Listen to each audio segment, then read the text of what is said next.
Okay, ladies, we're going to come back and talk a little bit about how you fur. And because furring is tedious, you need to start with your elbows relaxed on a table, your shoulders down, and then you are going to hold. It's important that you have a place to brace your scissors. So you're going to brace your scissors on your finger, and you're going to open your scissors up so that the throat or the very back edge of the blade is placed on the paper. And then you're going to use your thumb and your finger to push your paper. So that way you're moving the paper, not your scissors. So I'm going to let Tina have a piece of fur, and we're going to show you the process. Now, you're doing this for two reasons. You're doing this to get your paper into the throat of the scissors because you have better control. If you're out on the end of your scissors, you don't have control of the length or the distance between your cuts. So it's important to keep the piece that you're furring clear into the throat of the scissors, and that allows your cuts to be closer and more accurate, and it also causes less stress on the body.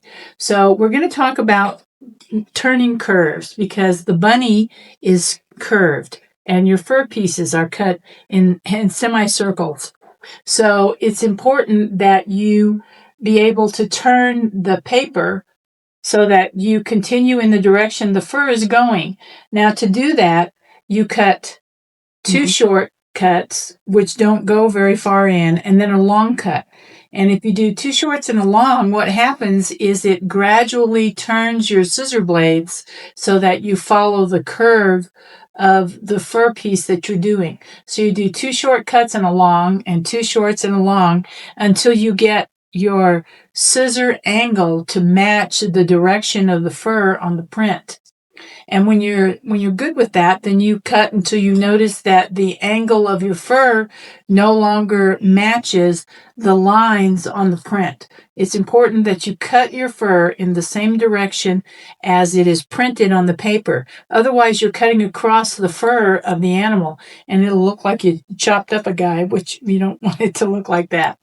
So just remember to turn the corners. It's two short cuts, and by short, that means you're not cutting full length of the blade or very far into the blade. You're doing very short cuts and then do a long cut, which is the length of the fur that you're cutting. And this rabbit has long fur, so your fur cuts can be 1/4 of an inch long. So that when you put him together, the long fur is going to lay over so you don't get stripes in the rolls. And so we're also going to talk about, this is a dark brown rabbit.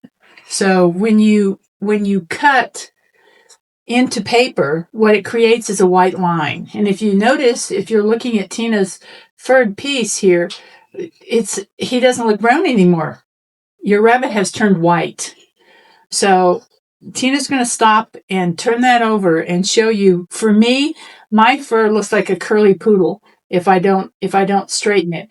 And the simple way to do that is to take your shaping pad and a round tool, and then you're just going to run your round tool down gingerly. I don't want you to beat it up because you'll take out big chunks of fur. So just very softly run the tool down the backside, and what it'll do is it will take the curl out of your fur so that your fur becomes straight again.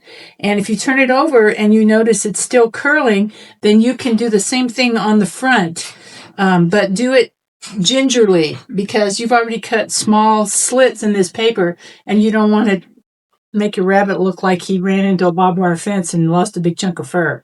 So you're going to do that, and then because you've got the white edges, it's perfectly okay to take your marker and color the back, which will color the cut edge from that side.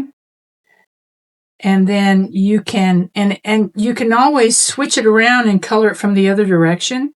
So you're coloring from this way, and then you can turn on the front and color out a lot of the white so that your rabbit doesn't become a white rabbit. If you look at your print, you notice that the rabbit has a lot of white highlights in his fur. So it's okay to leave some of those in there, but what you don't want it to look like is that your bunny rabbit has now become white.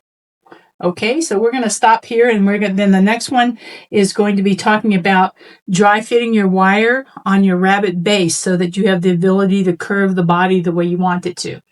Okay, we're over and out.